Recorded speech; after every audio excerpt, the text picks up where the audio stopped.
Hi, in this session, we're going to build on the work that we've done with set notation and apply it to probability. Okay. Before we do that, I'd like you to try the question on the screen. So you should have your book out. You can write probability as your title and try the question on the screen. It's based on a past exam question worth 4 marks. Off you go. Pause, have a go, and then I'll get involved. Lovely. So you've had your go. Now, one of the reasons I brought this question up is to bring home this idea, make it really clear about the different ways that a Venn diagram can be used. You'll see in this particular question, we have the Venn diagram, but instead of having the values of the individual elements of each set, what we actually have are the frequencies. We have what this diagram is telling me is that in set B, I have 12 plus 10, 22, and another 12. That would be 34. I have 34 elements in set B. I don't know what the actual elements are, but I know I have 34 of them. And that's where the idea of n comes in. It's really important we appreciate these things, okay? If I had A union B, then I would use the curly brackets and I could list all the individual elements in A union B. But in this particular case, we can't use that. We can't do that because we don't know the elements in the list. All we know are the number of values in the list. So if I did n A intersection B, I'm asking the number, that's an expression for the number of elements in A intersection B, and the number of elements in A intersection B would be 3 and 10. So it's just, I wanted to start off by just driving home that understanding of the terminology and that idea that the Venn diagram, not only can we list the individual elements in the sets, we can also use it for frequencies. And also, you can actually use it to state probabilities. So it's a very flexible visual tool to use. Let's answer the question. Now, question asks me to find the number of elements in A intersection B union C. That's how we'll read that. So I need all the elements in A union. I want to know the number of elements in A intersection B. So I'll highlight A intersection B. That's A intersection B, where the two circles, A and B, the eggs overlap. And then in addition to A intersection B, I also want union C. So that means I need A intersection B and all of set C. That's what this entire expression says. A intersection B, it has to be A intersection B or C. A intersection B or C. So it's all of that, all of those values is what we're looking at. So the answer to this question, the number of elements, we're going to add all the frequencies that we had. So 3 plus 10 plus 15 plus 5 plus 9. We need to add those numbers up. 10 and 3 is 13, 13 and 9, that gives me 21, so I have 21 and 20 giving me 41. Have I added that right? We'll do it. Yeah, we have 20 there, 20, and then we have 13 and 9, 13 and 9. Whoa, that's 22, so 42 is what we're looking at there. Final answer, I'm going to go with 42. Okay, 20, 30, 42. 42 is 42 elements. 42 is the answer for A. Now, for B,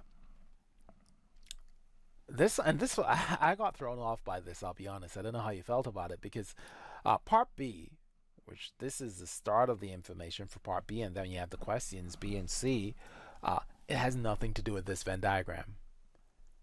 It's new information, and you need to answer the questions based on the new information. Absolutely nothing to do with the Venn diagram. Very unusual in an exam question, but hey, that's what it is. It is what it is. So you were supposed to, we had 42 for part A and then for part B, and I'll just move over. This is all you needed to focus on. So if you didn't do that and you were a bit confused thinking, what do I do with the Venn diagram? You have a chance to use the power of the pause. Pause now and you can have a go. Right, so let's deal with this. In this question, now we need to think about our listing. We're told E is the set of even numbers, M is the set of multiples of 5, and U is the set of all positive integers, Z plus. And we want to list the first 6 elements of M. So M, and we'll put the list, would be, it's the first 6 elements of M, multiples of 5, so 5, 10, 15, 20, 25, 30. That's what we're looking for M. Those are the first 6 multiples of 5. For C, work is a bit more difficult. We want E complement intersection M. So we want all of the multiples. We're only thinking about multiples that are not even numbers. That's what we're thinking about. Complement, or E prime, means not even numbers, not in E, so not even numbers, but it has to be, intersection is and, it has to be a multiple of 5. M is for multiple of 5. So let's go.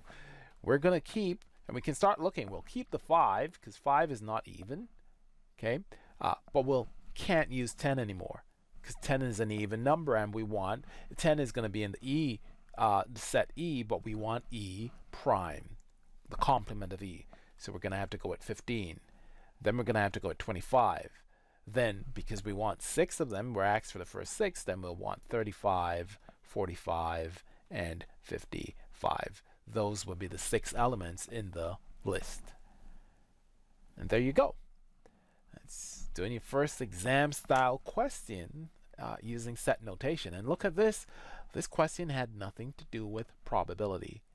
It could come up in the exam like this, where they're just asking to check your understanding of set notation. Okay, the N indicating you're counting how many elements are in the set, or the listing strategy as presented here.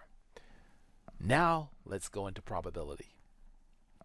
Let's recap what probability is. I think that might be useful. So probability, I mean, it's a measure of how certain we are on a particular outcome, how likely something is to happen. That's what probability is. And how do we work out probabilities in our context? We're looking at this situation where we do an experiment. For example, we roll a dice 3 times. And every outcome, so for the first roll I get a 3, that's an outcome. If I roll and I get a 5, that's an outcome, and so on and so forth. That's what an outcome is. The sample space, that's all the possible outcomes I could have got. So when I did the first roll and I got the 3, well, I could have got 1, 2, 3, 4, 5, or 6. So the sample space would be 1, 2, 3, 4, 5, 6. So the sample space, and you'll see S being used as the notation for the sample space. In the probability context, S is replacing Xi, the universal set, because the sample space is all the possible outcomes. So that's the interplay between the idea of S sample space and Xi, the symbol for the universal set. An event, a combination of outcomes. So if I think about before, getting a number that's even and a multiple of 5, that could be an event. Those are the ideas we're building on here. Hopefully that makes sense. The more we understand the terminology, the better we're equipped to answer questions in the exam where they will use the terminology, and we need, what are they talking about? What's going on there? So that's important. Continuing, some other big ideas about probability, about working out how likely something is to happen. We always use uppercase letters, so probability of A, we'll use the event is A. So you can see that switch. We're now going into a world where we're using the set notation, but instead of talking about the set A, we'll talk about the event A. It's the same notation, but because the context is different, we're now into the probability context, the way we'll refer to our notation will be different. The idea of equally likely is important, and that's a critical idea to all the work we do in probability. So the dice, the 6-sided dice, that's a classic one. Or heads or tails, equally likely. Events, outcomes, because an event could be one outcome or more. So you can see the interchange. One outcome, it's an outcome or an event, multiple outcomes, an event only. And some outcomes are not equally likely. And that's where we get into the idea of unfair or being biased. Some of these things will make more sense when we do exam questions. It would fit in more, but I thought I would just wanted to put in those key ideas and start sowing those seeds.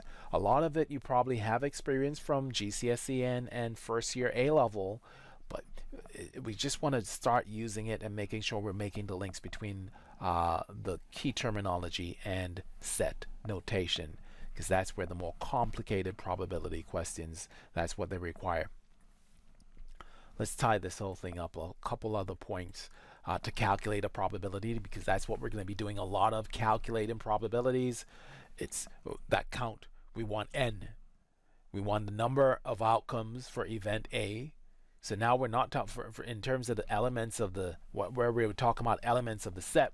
Now we're talking about outcomes of the event. You see the link there. So we want NA. When we talk about NA in the context of probability, it's not the number of elements in the set A, it's the number of outcomes in the event A that we're thinking about.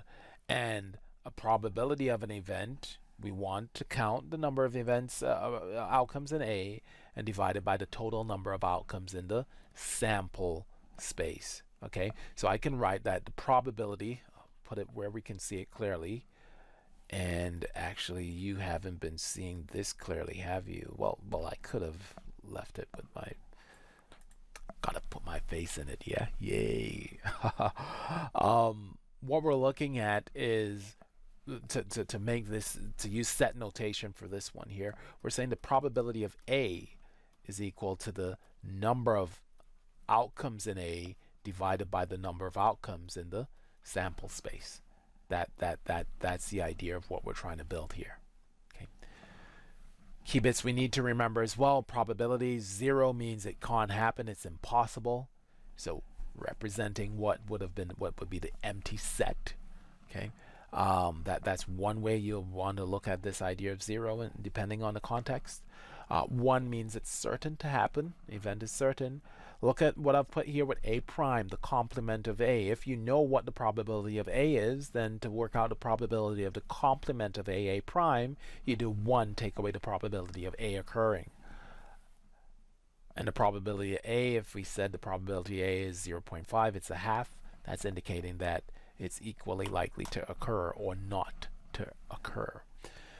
And that's enough of the theory and the talk. I think what we'll do next, let's get into a couple questions.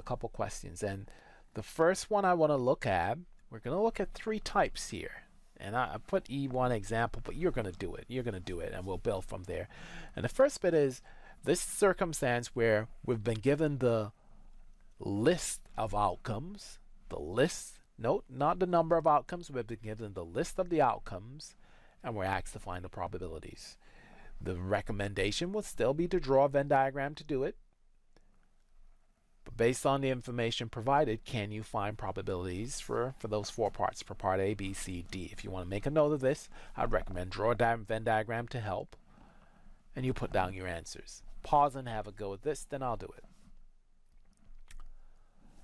Okay. Should have your Venn diagram. It should look like this. This was based on one of the examples we worked in set notation, but our answers are going to be different now because we're not listing the elements in a set. We're working out the probability of outcomes of an event occurring, of several events several outcomes, multiple outcomes happening. So for the first one, the probability of A intersection B. I'll identify that region in the Venn diagram, and A intersection B is 4, but you have to remember in this particular context that 4 is not the number of outcomes, it is the actual outcome. I got a 4. So when I work out the probability, when it's time for me to work out the probability, I want the number of elements in A intersection B, and I'm going to divide it by the number of elements in the sample space. In this case, we still have the epsilon symbol, so I'll use it. So number of elements, outcomes, how many outcomes are in A intersection B? 1, the number of outcomes overall, 1, 2, 3, 4, 5, 6. So 1 out of 6 is a chance of A intersection B. It's the probability A intersection B. Using that same idea, let's do this again. We now want A union B. We want the probability of A union B. And one of the things I'm going to do now is I'm going to write the denominator, because I know that the sample space, the universal set, the set of all the different outcomes, is 6. So the denominator for all my probabilities is going to be 6. Now I want to start counting. How many outcomes are there in A union B? A union B is the 2 circles, so that's the region. So we have 1, 2, 3, 4, 5 outcomes, 5 possibilities. So the probability of A union B is 5, 6. Then A complement. Let's go again. What is A complement? A complement are all the outcomes that are not in A, not in the event A. So everything around here and everything that's not in the egg for A. And in terms of counting, that's the strategy we have to use here.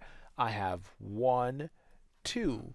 I have 2 outcomes in that region. So the answer 2 on 6, which you can simplify to be a third. Third. And then finally, probability of B complement, B prime, B prime. B prime, all the elements that are not in, all the outcomes that are not in B. See, the language thing, even me, I muddle it up. I know what I'm doing, but I'm trying to use the right terminology throughout, which is hard sometimes. But we want all the outcomes that are not in B. It's everything out here. We know it's 6 in total. 2 outcomes are in B, so it would be 4 outcomes. 4 outcomes. Okay. Those are your answers. You can simplify it to 2/3, but those are your answers there.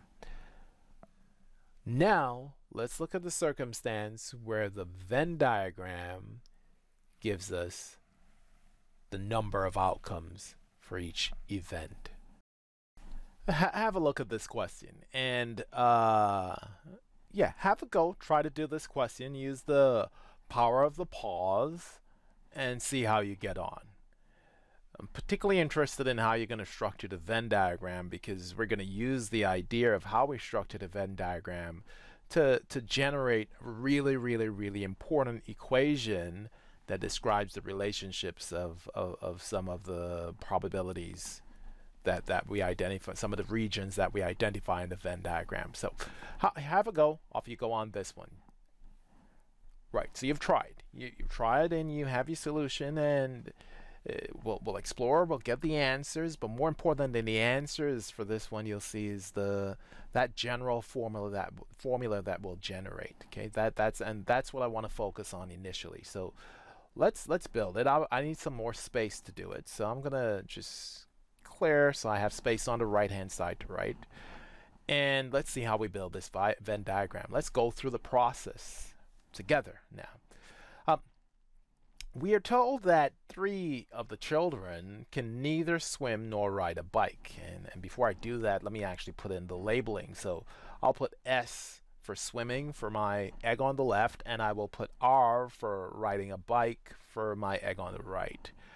And if 3 children can neither swim nor ride a bike, 3 students can't swim or ride a bike, then those 3 children need to be on the outside of the 2 eggs. In other words, they will fill, if I ask you now, and a quick question here, if I ask you to describe the region that I've put that count, that 3 in, the 3 children that can neither swim or ride a bike, if I ask you to describe that region using set notation, what would it be? Write it down. Write it down. Let me see what you come up with. Okay, you've had your chance. You can pause if you want more time to think about it. Okay. Well, the 2 eggs together, if I want students who can swim or swim or ride a bike, that because the region, the 3 is outside of that region. It's not in either of the eggs. So it's not in S union R. That region where we've put the 3 is S union R complement. Okay, not in S or R. That's what it indicates. Or the other way to write it, do you remember that link we talked about in set notation? Is this the way you have it written down? Or is it the other way? If you have, or do you remember what's the other way of writing this? We can also say that it's in S complement, S prime, sorry, the complement of S, intersection, note if we're taking out the brackets, S complement intersection R complement. The union symbol becomes the intersection symbol. So that's the region that we can say, now I can write, and I'll make some space here. I'll just write it down. This is not the core part of, actually I'll do that and I'll make a copy of that. Not what I was planning exactly, but these are the things that just, as it comes along, you want to just bring home these ideas. So I'll just take that off. And what I would write is that 3, using the set notation, it's the number of elements in S union R complement. That's what the 3 is, the number of elements in S union R complement, or the number of elements in S intersect, sorry, no bracket required, S prime intersection R prime, the number of elements in S prime intersection R prime. Use that N on the outside, very important. That so hopefully we're starting to really embed how we use set notation, and you're thinking, yeah, I get this, I get this, brilliant. So that's 3. Now what does that mean? It means that the values we need to figure out, because in this Venn diagram there are 4 different regions we're interested in. We're interested in, when we've filled in S intersection, S union, and I just wrote that really bad. I just need to fix that. Okay, great, that's it there. We've done S union R prime, but we have 3 other regions to deal with. 1, 2, 3. We have 3 other regions that figures have to go in for, the numbers, a number of outcomes that will fill into to those. The number of elements in the set, in each of the in the sets, in those sections. Number of elements in the sets, or the number of members. That's what we need to get. So let's go. Let's build on that. I'll make some more space as I'm developing ideas here, and I will clear these from the screen. And we're going to focus on those 3 elements. And what I'll actually do that's not what I want to do. The X, it's not going to happen for me, is it? Okay, right, don't worry. I'm going to label it, I should have done it this way the first time. I'll call this region 1, region 2, and then region 3. So we have these 3 regions. And now I will ask you, as we begin to work out this, using the information provided, region 1, write an expression to represent region 1. And actually, no, let me change how we're going to do this. Let's deal with region 2 first. And I will say, I'm going to write this. I'm going to say let S intersection R be X. So that means region 2. Region 2, I've sorted it out. Region 2 is X. Now, you might not have approached it like this. If you did, absolutely brilliant.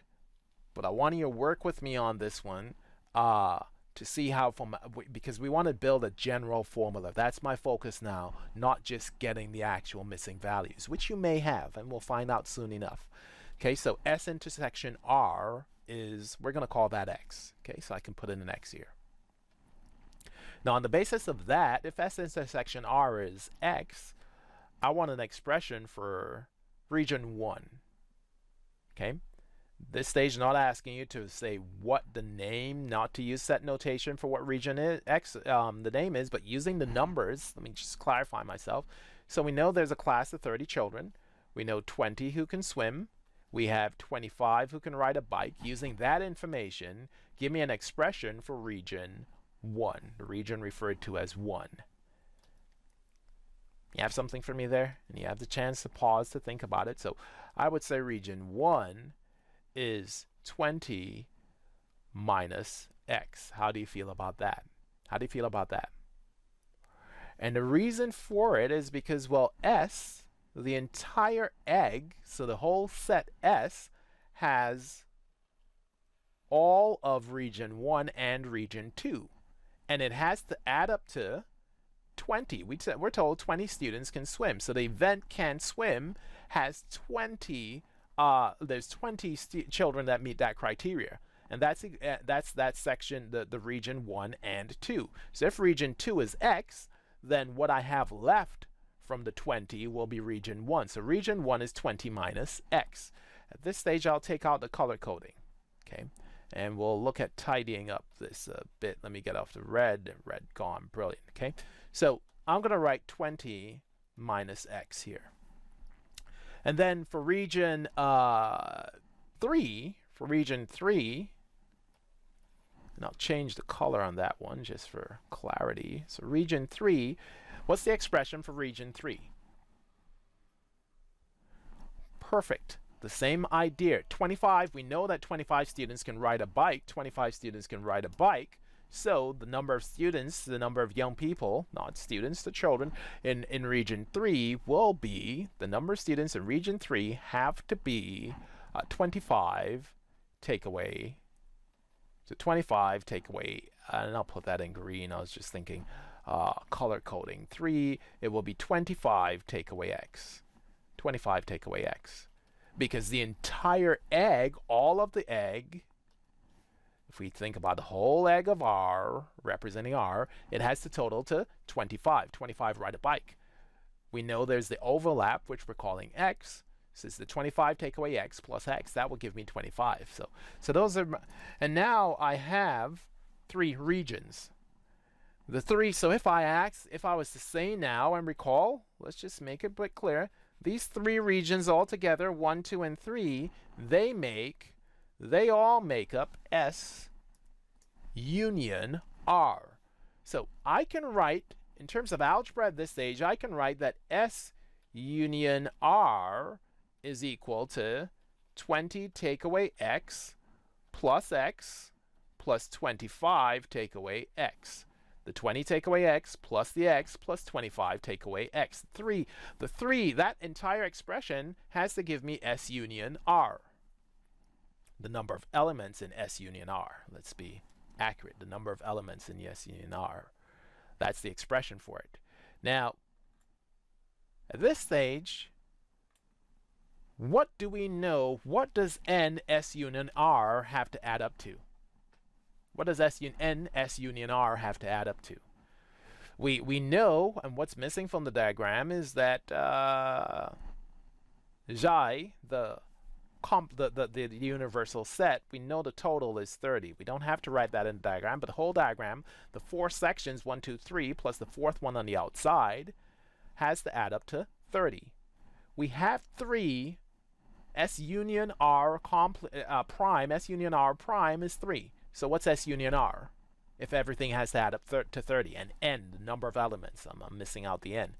And I hope you appreciate what I'm trying to do now, and you'll probably see it doesn't necessarily come naturally to me. You know, a lot of these things we just take for granted in our calculations, but I'm trying to use the set notation a lot in my conversation here, so that you can start embedding using the set notation as well, because that will make your future work so much easier, and your ability to answer exam questions successfully so much easier if you just embed yourself in using the right language. Okay, so N S union R, which is 20 take away X plus 25 take away X, has to add up to, is going to be equal to, I can write that this is 30 take away 3, it's 27.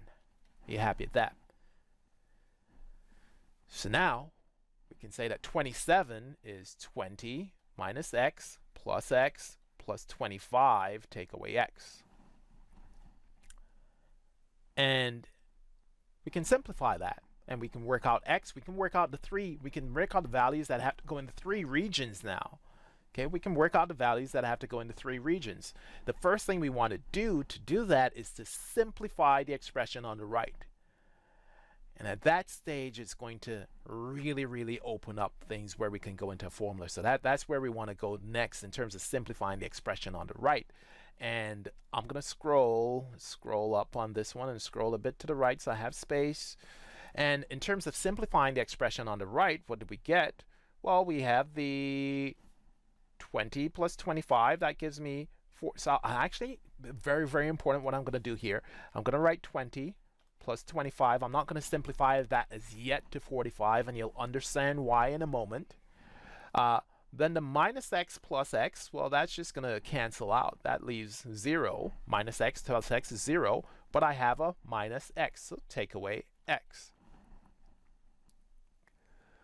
At this stage, and that's giving me 27. At this stage, we have an expression. This is 20 plus 25 is going to be 45. We can work through this and get the answer, which we'll do. I'll do that on the right-hand side here. We'll find out the value of x, which will enable us to get all the values in the different regions to finish the Venn diagram. And then I'm going to map that to an algebraic an equation for probability, a law for probability that we need. That's really what I want out of this. We're getting, when we simplify further, is 45 take away x. So 45 take away some number is 27. 45 take away some number is 27. And 45, we want 27. The number we're going to have to take away, that's what you're doing. Basically, what you're doing is x is going to be equal to 45 take away 27. That's what we're working out. And that will give me 3 to 30, and 15 and 3, 18. So x is equal to 18. I'll scroll up a bit more. X is equal to 18. Now we have the tools needed to complete the diagram. X is equal to 18. Let me make some more space on my screen. Copy that, paste, and we will replace. We've done all the working, and we can erase. I'll erase that terminology there. We'll clean the diagram up, and we have as our values x is equal to 18. Recall that the first region was 20 take away x, which will be 2. And we can see how it's working, that we have a situation where 18 plus 2 is giving you 20, and that's what we were told. 20 students can swim. So we're getting that 20 there. Oops, didn't want that to happen. And then the second one, we have 25 take away 18, and 25 take away 18 will be 7. We can check it, 18. And so when we look at R, the number of students, which represents the students who can ride a bike, 18 plus 7, 20. 18 plus 5, sorry, which gives you 25. And the final check, if we add up all the values of all the regions, 3 plus 2 plus 7 plus 18, okay, 3 and the 7 gives you 10, 18 and the 2 gives you 20, we can see we're getting 13. So we've made our checks, and we can actually see that the Venn diagram works. We have met the criteria. Let's just go back down. You want to be making your checks. We've met the criteria that 30 children, if we add all our regions, we get 30, okay? 20 who can swim, we'll look at swimming. 20 can swim, 18 and 2, 20. 25 can ride a bike, 18 and 7, giving you 25. And 3 on the outside that can neither swim or ride a bike. So we've met the criteria, we have our diagram. This is your answer to part A. So tick, answer to part A. And maybe you had that already, and you probably looked at my working and like, really? Do I need to do all of that? Do all of that? Ooh, I was pressing things I should not press there. Oops. But the reason I've done it is so that we can bring home now a general formula for representing for a relationship between your intersection and union of events and probability. Okay, so let's bring this whole thing together in terms of algebra and a general rule we can use always going forward. I will make another copy. And a couple changes I'm going to make now. I'm going to clear the board with these. I want to keep that. We're going to remove the... Actually, I'll leave the figures. Yeah, I can leave those figures. I'm going to remove here. This is the space I'm going to use. Oops. Just clearing the screen there. And what I will do, I'm going to remove these expressions, the working to get to 18, and I'm just going to stick with these values here. This is what I wanted to look at, and I'll write it over here. Can I move it over here? Yeah, I should be able to move it copy that and just drag those figures over here, because that's where I want us to focus on. That's what I want us to focus on. You would recall that we worked out the 27, 18, 7, and 2 was S union R, the number of elements in S union R altogether, because S union R prime was 3. So number of elements in S union R, that's what the 27 represents. And I keep making a U, and I should be making that symbol. N S union R, that's what the 27 represents. The number 20, what's the number 20? Where did we get 20 from? Well, if you recall in the problem, 20 represents the number of students that can swim. So actually, that 20 is NS, the entire egg for the students who can swim. What is 25? It's the number of students who can ride a bike. It represents the entire egg for riding a bike. So NR, number of students who can ride a bike. And what was the X? Well, if you recall, let me adjust. Okay, yeah, you can see it now. S intersection R, that's what our starting point was. Let the overlap, let the intersection, the and, ride a bike and swim, let it be X. So that X in this equation, the algebra we did, represents the number of elements, the number of members of S intersection R. This, what I've just written down there, is the general addition law for probability. The general addition law. The number of elements in S union R is equal to the number of elements in S plus the number of elements in R. Take away the number of elements in S intersection R. In other words, the overlap. You're double counting that 18 if you just if you add the number of elements in S and the number of elements in R, you're double counting, so we take it off. And you can see how we've worked through that whole process. And hopefully, I genuinely believe, when you work through things in detail for yourself, it's more likely to stick, and you can see how you can actually generate the formula for yourself. So it's great if you memorize it, and the more you work with probability, you will memorize it. But hopefully, from what you see in here, we can generate that. And the convention, just to tidy this up a bit, so we're going into very general now, general form that you would use throughout going forward. I'm going to clear all of this. We've worked through it, and you can look back to that. I just want to clear all of it and bring it home in terms of the general format of these. So we're clearing the screen. We got that clear screen there. And I want to change S and R. And what we want to write is the general law is, we'll call this probability A, and we'll call this B. Okay, so we'll take out that text. I'll call it A.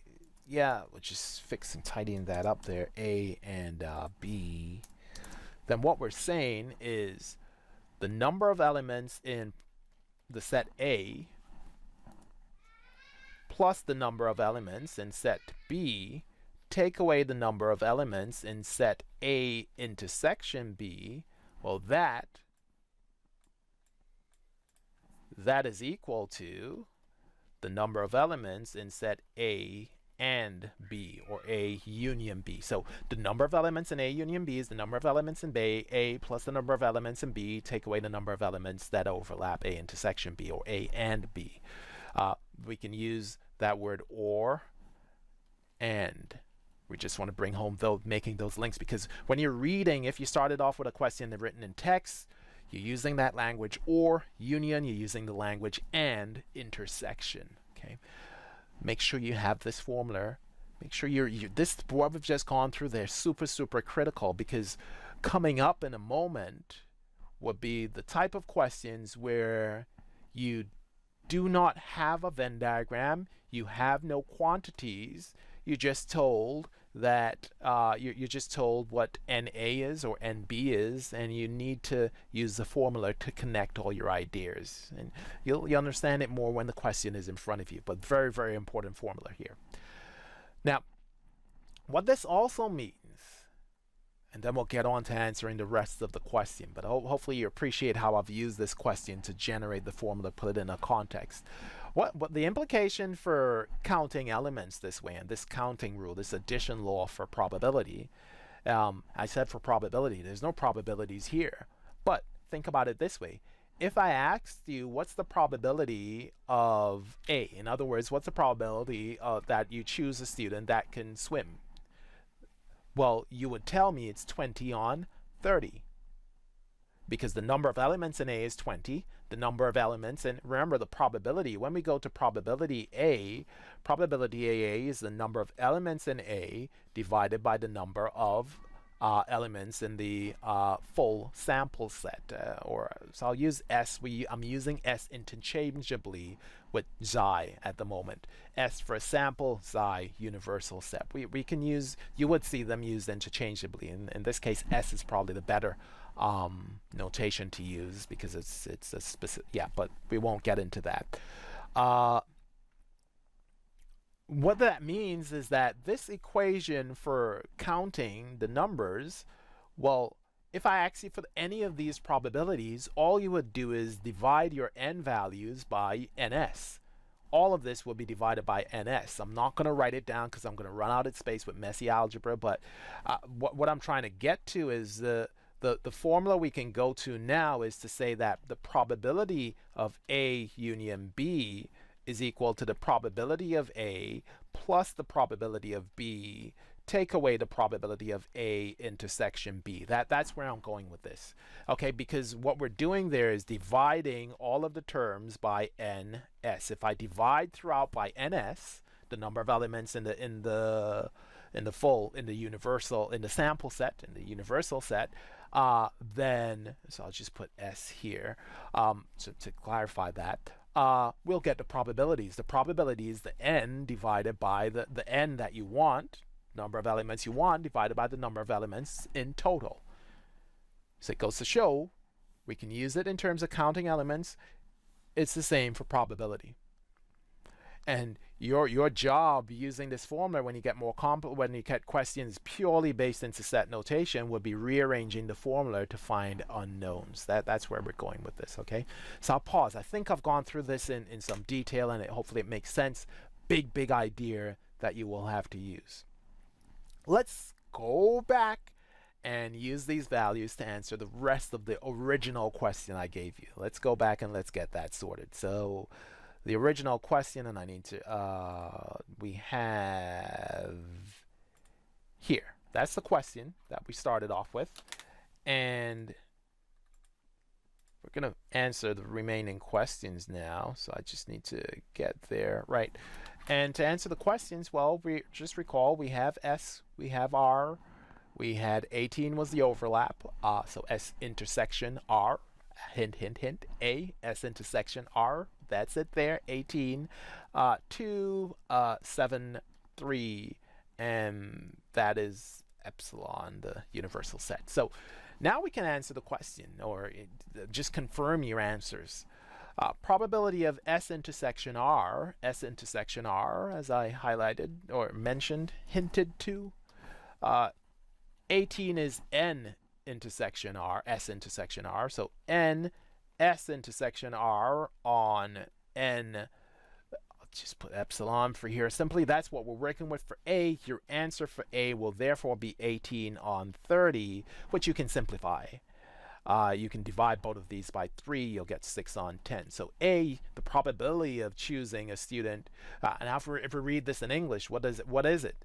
It's the chance of choosing a student that swims and rides a bike. Then for B, S complement intersection R. We need to identify the regions. That is not going to work out. So brilliant. Yes, I got it. S intersection, S complement, S prime, the complement of S, S prime. Clearly you can see that I have some developed bad habits over the years in terms of S complement, etc. And I'm trying to, as I teach you, for you to learn it the way that it would be stated in textbooks, etc. But I think we get each other in terms of what we're talking about. Okay, so the second one, S prime intersection R. Now, S prime is everything that is not in S, the complement of S. So if I represent that region, S prime, it's all of this, which there's three members of S prime. No, they're not. I almost finished. It's all on the outside of the two, and also it also includes the bit of R that is not part of S. That is S complement. What I've shaded there, those two regions together, they're two separate regions. When you think about a Venn diagram as having four regions, those two pieces make S into S prime. But I want S prime intersection R. And that's why I did the two different colors. You can see it now. S prime intersection R will be only the blue, the bit of S prime that is also in R, and that is 7. There are 7 students who, in other words, it's how many students ride a bike but don't swim. How many students ride a bike but don't swim? Don't swim and ride a bike. That's the way of reading it. No, the students who can't swim, but they can ride a bike, and there's 7 students there. So the probability of B for B will be 7 on 30. 7 on 30. And then finally for C, actually no, I need to erase my region. So we went through that, 7 on 30. And then finally for C, we're asking what's the probability of a student. What do we want? You can ride a bike. So I'm thinking about it differently now. I'm reading it in English. But the only reason I can do this is because we had the story. And the reason I'm showing you it by highlighting regions is because you might get a question where it's just all the set notation. There's no story. So you don't have a way to go back in English where it kind of feels nicer to think about. Right now we're thinking about swimming and all of that, but if I just tell you A intersection B, what's A, what's B, you don't know what it is in the question, but you need to be able to identify the region in the diagram. And so in other words, you will get questions that are more abstract than this question, and that presents challenge if we cannot go from the symbolic to the graphical. That's why I'm doing the things the way I'm doing it. Okay, I've taken a question which you probably have been able to do without all the work or thinking I'm describing, but I'm trying to use it as a framework to help you think more abstractly or symbolically, switching between symbolic and visual to do more challenging questions in future. And hopefully you appreciate that, and it's working out. So S intersection R prime. R prime I can represent using 2 sections. R prime, everything that's not in R, so that's the first piece there, and also the second piece that is in S, and that's the piece that we want because we want S intersection R prime. So it's in S, a student who can swim but does not ride a bike, and there are 2 students who can swim and don't ride a bike. So the N is 2, the P is 2 on 30. So the answer to C, 2 on 30, which is 1 on 15. That will be the answer to part C. And those are your solutions to this question. And not only have we got the solutions to these questions, but a big idea that you've taken from this as well is the idea that the probability of 2 events, and I'm looking for where I have it written down. I'll just write it down using this one. So we'll put the 18, 2, and 7 here. And the probability of A union B taking place is equal to the probability of A plus the probability of B, take away the probability of A intersection B. And writing too big has spoiled my space. I'll put that there. Take away the probability of A intersection B. That is the grand general formula for the general addition law. And we said general because now that law that we need to use. Now we need to move on to the case where we don't need this full version of the formula. We can use it, but there's a special case where well, you'll see what happens. That's what we're going to go on to next. So the big point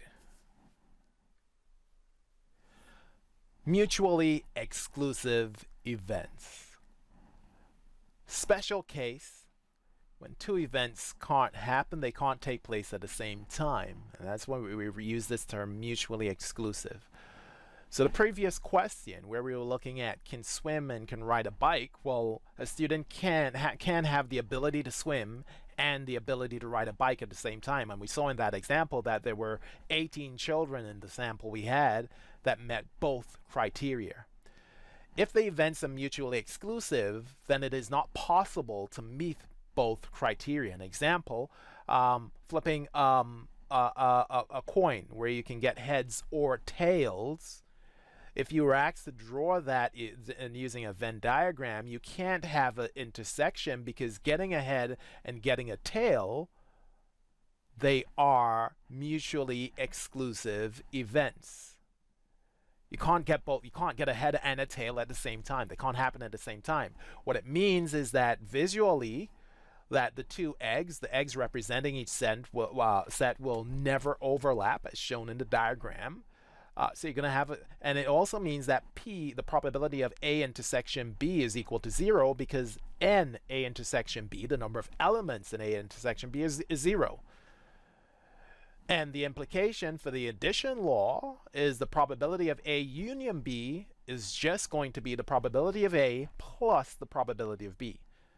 You can write the full version, probability of A plus probability of B, take away probability of A intersection B, but you're taking away 0. What's the point of that? Okay, so that's your special case there. The mutually exclusive events, big idea. Visually, the implication, if you're told about that term, is that the Venn diagrams, they will not, there will be no overlap or intersection. And it means that the probability of the union is just the sum of the two events independently. And there is no intersection. Intersection is 0. When events are not mutually exclusive, then there is an overlap. There is an A intersection B. It does have a numeric value. And we need to do a subtraction to work out A union B. Let's explore the situation where we have information in terms of proportions, percentages, decimals, or fractions. In this case, it's percentages. And you have to remember, and we want to create, we want to work out missing proportions. That's the first part of the question. And then we want to draw a Venn diagram. So far, what we've looked at is where we have been given information on the specific elements in a set or the number of elements in a set. This time we have neither, but we do have the proportions. And you can draw Venn diagrams based on proportions or probabilities. We can use those words interchangeably in this context. And the reason we can use those words interchangeably is, well, the analogy I would use is think of a pie chart and representing different categories in a pie chart. All the different categories have to add up to 1, just like probability. So if we read this problem, I'll let you loose in a moment to try and solve it. The information about 25% of males aged 16 to 25 read quality newspapers. I can infer from that the probability of choosing a male that reads a quality newspaper from this set that we're working with, this group we're working with, would be 0.25. I have a 25% chance, I have a quarter of a chance of choosing a male that reads a quality newspaper. So the word proportion has been used, but in this context, we can think about the proportions represent probabilities. I've put that, as I expect in the question, this is based on a past exam paper question.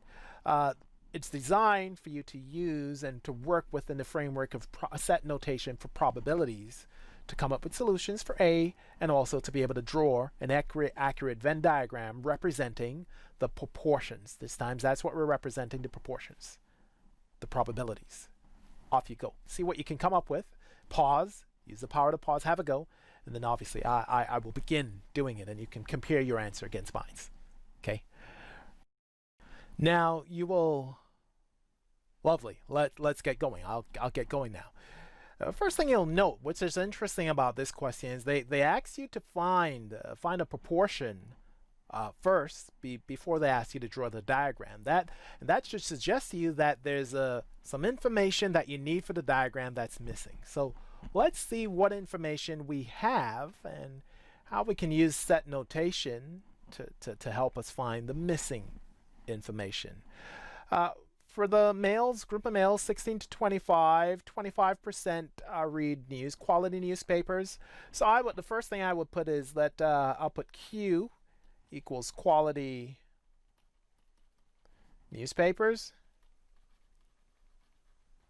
So I'm going to use that for the set of people, young people, males that look at quality newspapers, and then T I would put for tabloids.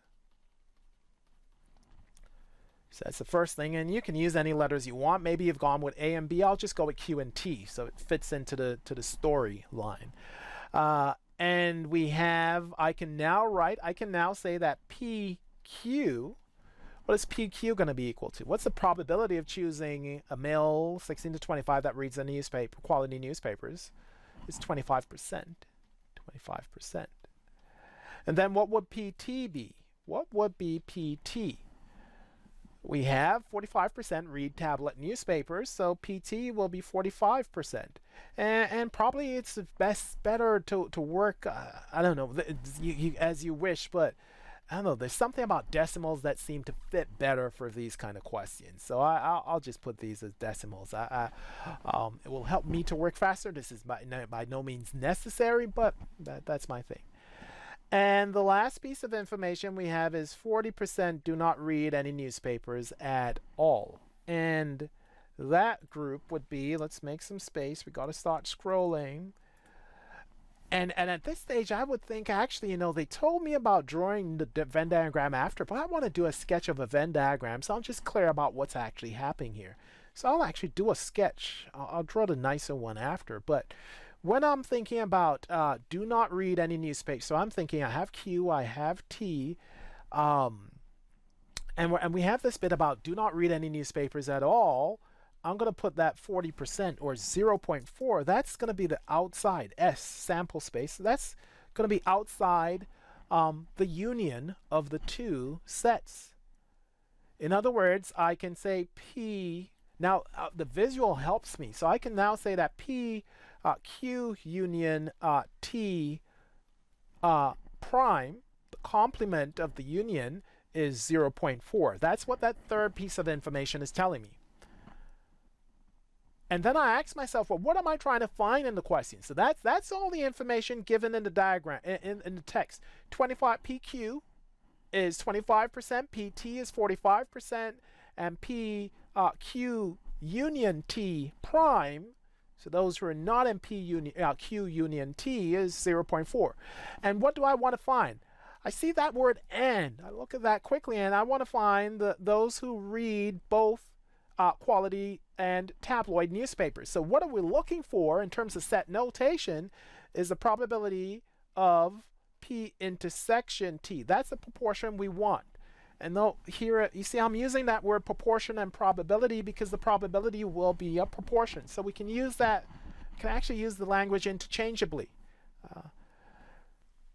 At this stage, I think, okay, right, how can I link where do I want to find? I want to find that intersection. That's the Q intersection T. And I'm thinking, how do I find that? And what comes to me, big moment here, we can use the formula.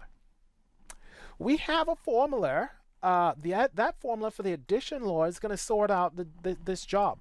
We know the formula we want to use is that P, the probability of Q union T, is equal to the probability of Q plus the probability of T, take away the probability of Q intersection T.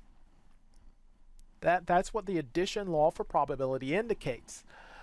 And I'm thinking, okay, that law, how do I use that in this context? I don't have Q intersection, Q union T, but yes, we do.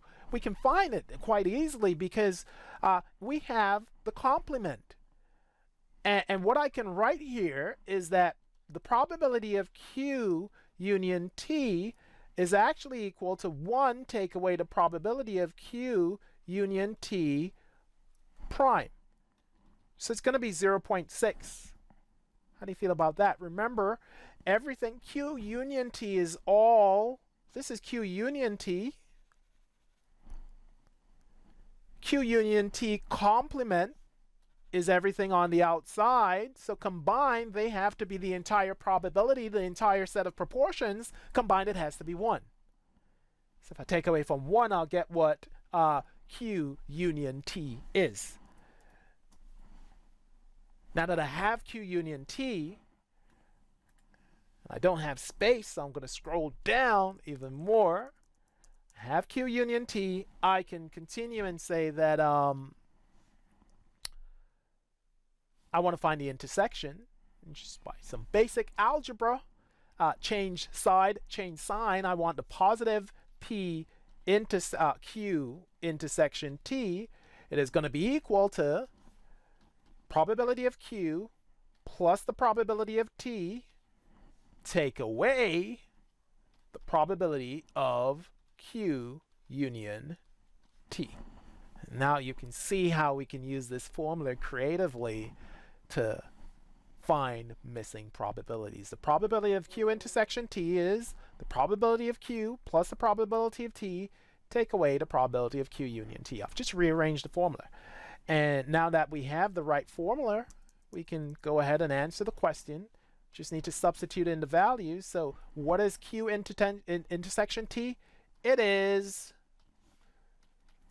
0.25 plus 0.45, take away 0.6. That's the calculation we need to do. And simplifying that, giving myself even more space, that is 0.7 take away 0.6, which is going to give me 0.1. So your answer, Q intersection T, the probability or the proportion, if we just scroll back up, what was the question? Find the proportion of males age 16 to 25 who read both. So find Q intersection T. The answer, find the proportion, it is 10%. At this stage, I will switch. 0.1 is 10%. The answer to A, 10%. So that's part A sorted there. The answer to A, 10%. P, probability, the proportion of Q that represents Q intersection T.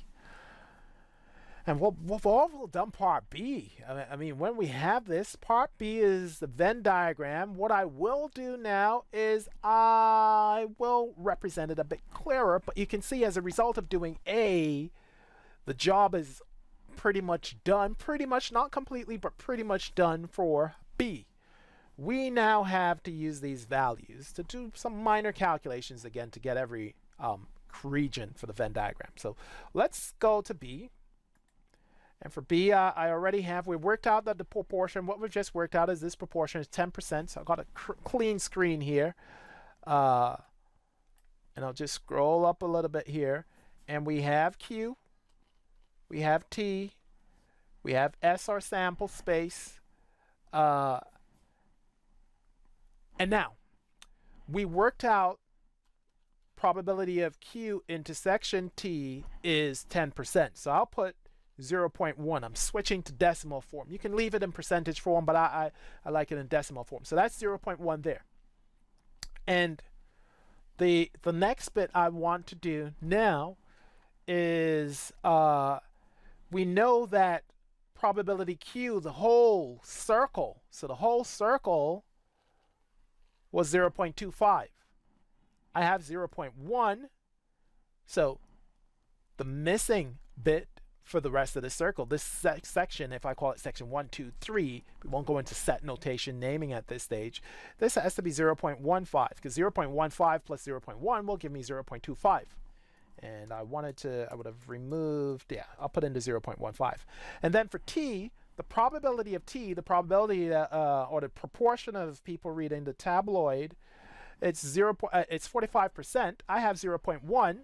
So what's left to make 45%? It's 0.25. 0.35. So I had to take away, in both cases, I'm taking away 0.1, taking away 0.1. That's how I'm getting my values here. And then finally, I could have put it back at the start. The first bit we actually worked out to complete this problem was that 40%, 0.4, are in Q union T prime, the complement of Q union T. And this is our solution. This is our Venn diagram here. We now have the solution to two parts of the problem. And back in the day, we would have 6 marks at the end of this process.